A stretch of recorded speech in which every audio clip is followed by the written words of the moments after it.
खबरों में आगे बढ़ते हैं। बात नोट कांड की। जस्टिस वर्मा को इलाहाबाद हाईकोर्ट भेजे जाने से वकील नाराज है।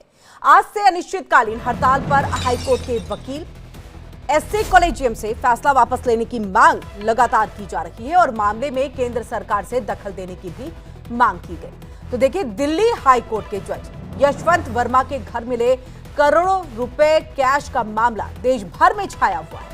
सोमवार को सुप्रीम कोर्ट ने उन पर कार्रवाई करते हुए इलाहाबाद हाई कोर्ट भेज दिया।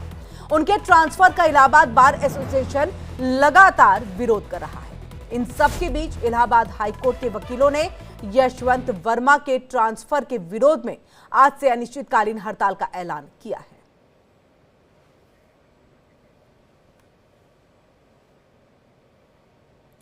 और वहीं दिल्ली हाई कोर्ट के जज जस्टिस यशवंत वर्मा के आवास से जले नोट मिलने के मामले में कार्रवाई अब तेज हो गई है।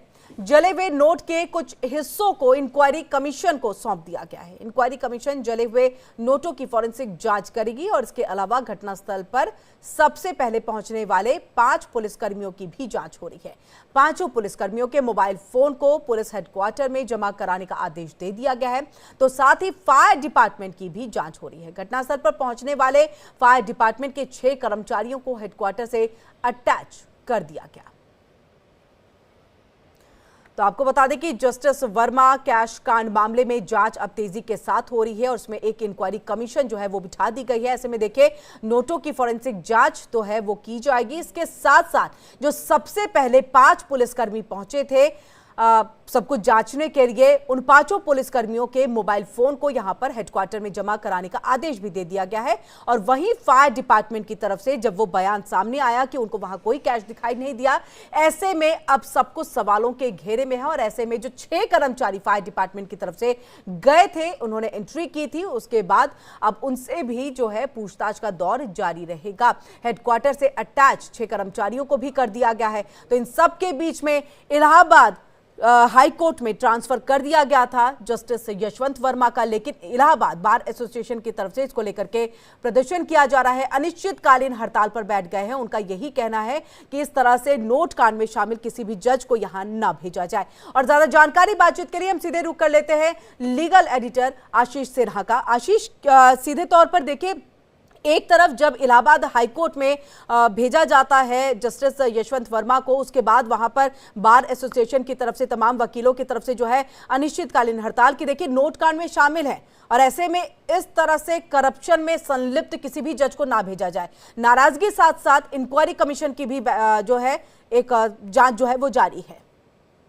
देखिए, जस्टिस यशवंत वर्मा को इलाहाबाद हाईकोर्ट भेजने पर बार एसोसिएशन, अब आर पार की जो लड़ाई है इलाहाबाद बार एसोसिएशन, उसने तय कर लिया है और वो सड़कों पर अब उतरकर इसका विरोध करेंगे। दरअसल बार एसोसिएशन के एक सीनियर एडवोकेट है अनिल तिवारी, उनका एक बयान आया। उन्होंने कहा कि केंद्र सरकार इस मामले में हस्तक्षेप दे।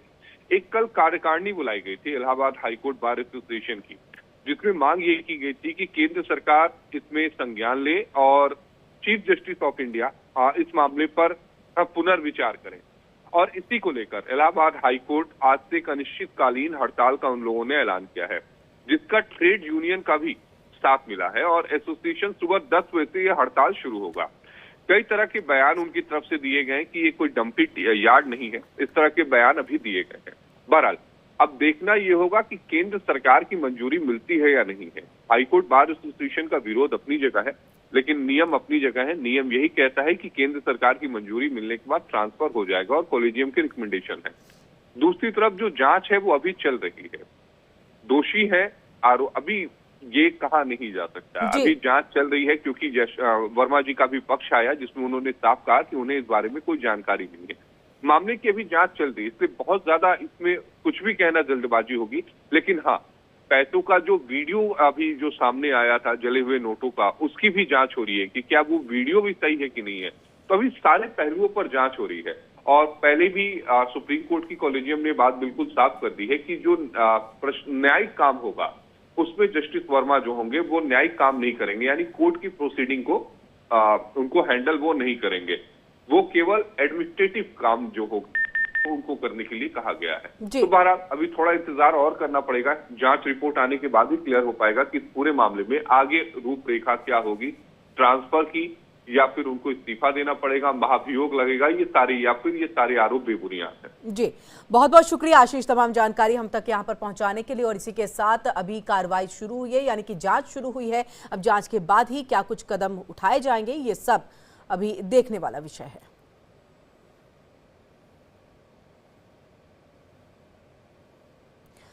तो देखिए, जस्टिस वर्मा कैश कांड मामले में यहां पर तस्वीरें भी लगातार हम आपको दिखा रहे हैं कि किस तरह से यहां पर अधजले जो रुपए मिले हैं, उसके बाद से ही लगातार यशवंत वर्मा जो कि जस्टिस है, उनकी मुश्किलें बढ़ गई हैं। इलाहाबाद हाईकोर्ट उनको जब ट्रांसफर किया गया है तो उसके बाद बार एसोसिएशन की तरफ से इसको